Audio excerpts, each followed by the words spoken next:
Life is meant to be lived with pleasure. Discuss. Observing all of nature and especially at the human animal, we see that the attainment of pleasure is the most obsessive pastime of all. From the time we are old enough to make decisions, most of us are absorbed in living with as much pleasure as we can and at the same time avoiding pain. Is this how we are supposed to live? Is there anything more to life than the seeking and enjoyment of pleasures? Many thinkers have written extensively on the subject. Some say that we should seek nothing but pleasure in life, while others say that all pleasure is bad. Then again, there are some who say that whether we like to or not, whether we want to or not, pleasure is what we are seeking all the time. Quite a controversial subject indeed. Before we run away with the idea that thinkers disagree over the argument, we see, on closer observation, that they do not disagree so much as to whether we should indulge in pleasures or not, but more on what is to be defined as pleasure and what not. Most thinkers agree that pleasure does not mean instant gratification of the senses. Pleasures such as drinking to excess or even eating without discipline is not defined as pleasure.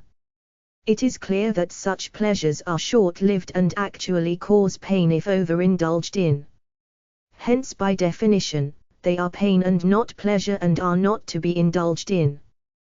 By pleasure is also meant what gives most pleasure to most people. One is not to indulge in pleasures that cause even a shred of pain to others.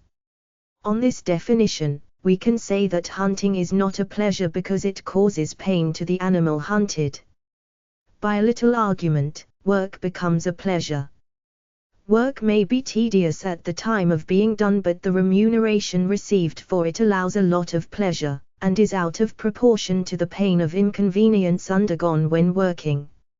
Having a family is a permanent pleasure, in spite of the little squabbles that cause a little pain time and again.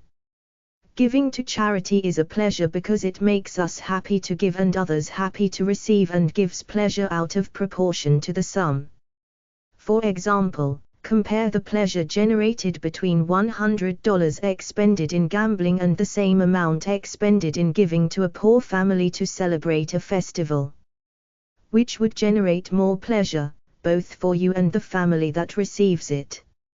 Friendship is a pleasure, love is a pleasure, filial piety is a pleasure and charity is a pleasure.